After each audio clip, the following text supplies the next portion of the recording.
لو انا دلوقتي عايز ادخل اتعلم بقى اخد كورسز او اخد اقرا كتب او اخد اتفرج على بلاي ليست، ترشح ايه؟ ابدا بايه؟ بص، هو انا بالنسبه لي بحب التو ابروتشز مع بعض. امم. يعني انا بالناس اللي بتقرا كتب بصعوبه على فكره وبعاني عشان احاول اخلص كتاب. امم. كنت لسه اصلا بتناقش مع حد من صحابي في حاجه زي كده. بس في كتب مختلفه، انت خلينا متفقين ان الانفو اللي هتاخدها من الكتاب من وجهه نظري الى حد ما بتكون مختلفه، او بلاش نقول الانفو هي بس طريقه تقديم الانفو ديت مختلفه من كتاب لفيديو. فانا بالنسبه لي انا بحب اعمل الاثنين، خصوصا انا واحد اوريدي بعمل فيديوهات. فبالنسبه لي الموضوع انا شايف ان هو لا، هو كويس جدا ان انا حد يقدم لي المعلومه من الاخر كده على طبق من ذهب. انا بديك المعلومه بالمعلقه في بقك. يعني حتى هتلاقي الناس القديمه كان يقول لك احنا ما كانش عندنا الحاجات دي وقتنا، فاحنا كنا بنعاني عشان نخش نقرا الكتب دي كلها ونطلع منها المعلومه. فدلوقتي انت بقى عندك الاثنين، عندك اللي انت تاخد المعلومه دي جاهزه على الترابيزه وتروح تشوف اكتر من فيديو ليها. يعني ده حاجه انا بعملها في الشغل بتاعي او في المذاكره بتاعتي. اخد معلومه من فيديو اروح اشوف حد تاني بيقدمها بطريقه مختلفه، اروح اشوف حد تالت بيقدمها بطريقه مختلفه. جمعت الكلام ده كله، ممكن بقى دلوقتي اروح اتناقش مع شات جي بي تي، ولا مش عارف دلوقتي في ديب سيك تقريبا لو انا متذكر الاسم صح. فاروح اتناقش معاهم في المعلومه ديت واشوف هم هيقولوا لي ايه. خلصت الكلام ده كله، لو انا عندي كتاب ممكن ابص عليه. يعني مثلا على سبيل المثال في الديزاين باترنز في اكتر من ويب سايت. في مثلا حاجه اسمها ريفاكتورنج جورو. ده ويب سايت موجود من اشهر الويب سايتس في الغالب اللي ممكن تذاكر عليها ديزاين باترنز، وكمان موجود لكل بروجرامنج لانجوج في الغالب. يعني لو دخلت سرشت وقلت مثلا ريفاكتورنج جورو ديزاين باترنز ان سويفت، هيجيب لك الديزاين باترن في سويفت بشرح وريال لايف اكزامبل. فيبقى عندك الاثنين. وفي نفس الوقت انت في اوريدي الكتاب بتاع هيد فيرست ديزاين باترن، لو انا برضو فاكر الاسم صح عشان عندي مشكله في الاسماء. دوت في نفس الوقت شارح برضو نفس الحاجات دي.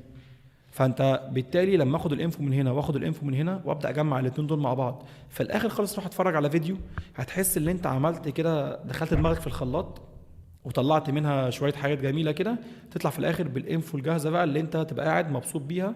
على الاقل تعرف تتناقش مع اي حد في المعلومه دي. يعني انا في نقاشاتي دايما بيبقى الموضوع قايم على ايه؟ في اختلاف بيني وبينك هيبقى مبني في الاخر على تكنيكال نوليدج لا اما من كتاب لا اما من فيديو. فاحنا في الاخر بنروح للسورس بقى بتاع الحاجه دي. فانا مثلا لما اجي اتناقش معاك وابني رايي على كتاب، والله ده في الكتاب ده قال كذا، وانت عندك والله مثلا في الفيديو ده قال كذا، فانت اوريدي بتتناقش مع حد هو الايند بالاوبينيونز المختلفه اللي موجوده في حاجات مختلفه.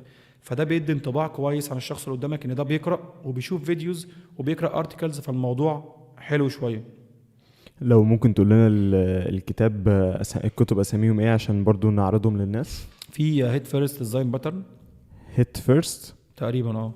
هيت فيرست ديزاين باتر. في نسختين تقريبا، السكند اديشن هي الكويسه يعني. امم. وفي ويب سايت اسمه ريفاكتورنج جورو. اسمه ايه؟ ريفاكتورنج جورو. ريفاكتورينج جورو. يعني انت حتى لو كتبت ريفاكتورنج جورو مثلا اي او اس ديزاين باترن هيجيب لك الحاجه. وفي طبعا يعني انكل بوب كان عامل كذا كتاب، اي كان ريكومند الكتب دي جدا جدا جدا.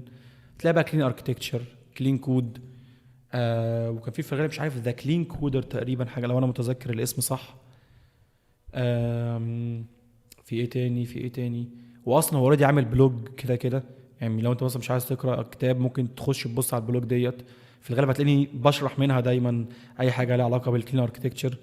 ليه؟ لان في الغالب زي ما قلنا في الاخر انت بترجع للراجل اللي عمل الحاجه اللي احنا بنتناقش فيها. فانا مثلا عندي في التشانل في بودكاستس كتيره بتتكلم عن الكلين اركتكتشر. فانا نقاشي دايما ما بين مثلا حد من فلاتر وحد من اندرويد وحد من فرونت اند وحد من باك اند، دايما مبني على ايه؟ مبني على الراجل ده قال كذا كذا كذا كذا، وده اللي احنا بنفولو عليه. فخلاص احنا بنفولو على دوت، فلازم دوت في الاخر يبقى المرجع بتاعنا.